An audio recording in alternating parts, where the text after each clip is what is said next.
अनेक ग्रंथ इस पुस्तक में छिपे हुए हैं। इस ग्रंथ में अक्षर नहीं हैं। इन आंकड़ों में अलग अलग पैटर्न छिपे हुए हैं। तो सीरी भूवलय इस ग्रंथ को देखना होगा।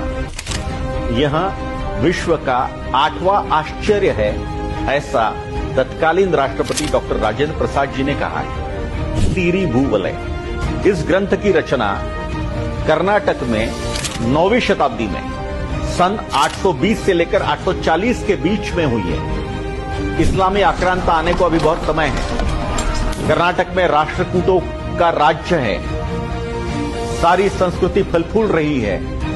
ऐसे वातावरण में जैन मुनि कुमुदेंदु ऋषि जी ने इस ग्रंथ की रचना की। इस ग्रंथ की खासियत क्या है? तो जो साधारण ग्रंथ होते हैं वे ग्रंथ हम वर्णमाला के अनुसार पढ़ते हैं, अल्फाबेट्स में पढ़ते हैं, अक्षरों में पढ़ते हैं। इस ग्रंथ में अक्षर नहीं है। इस ग्रंथ में आंकड़े हैं। और वो आंकड़े भी कैसे?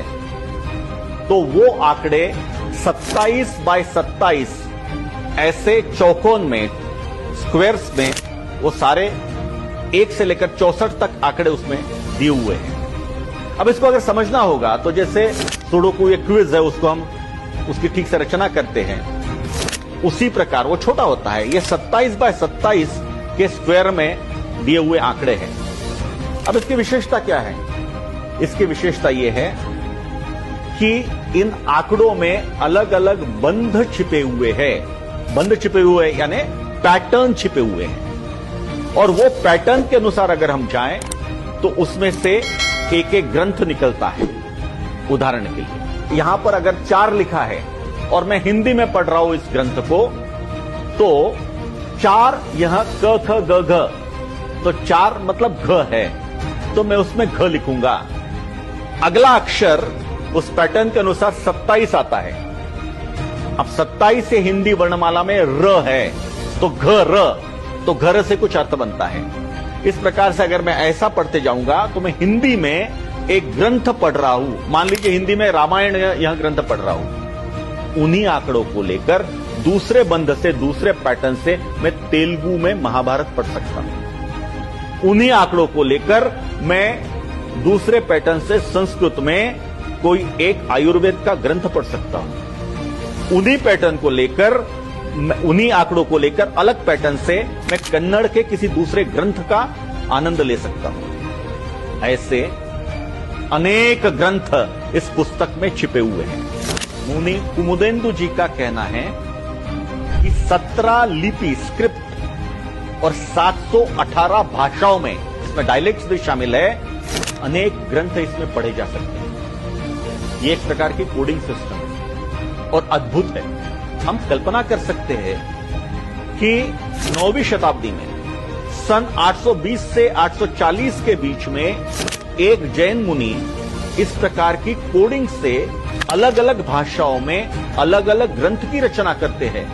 यह अपने आप में अद्भुत है। मानवीय बुद्धि की जो पराकाष्ठा है उसको यह साबित करता है। यह ग्रंथ मिला कैसे?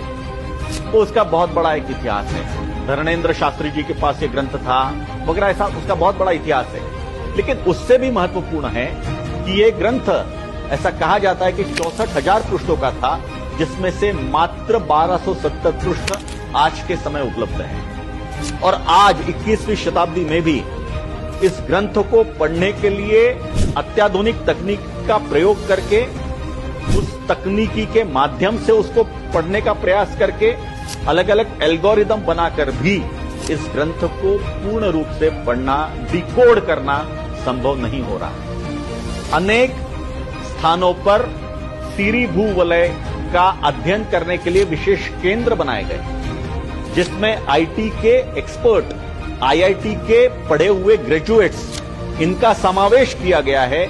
इसके बावजूद भी ऐसे 56 अध्यायों में से 2 या 3 अध्याय ही, और वो भी मात्र कुछ भाषाओं में ही डिकोड करना संभव हुआ है। यह अद्भुत, जबरदस्त है।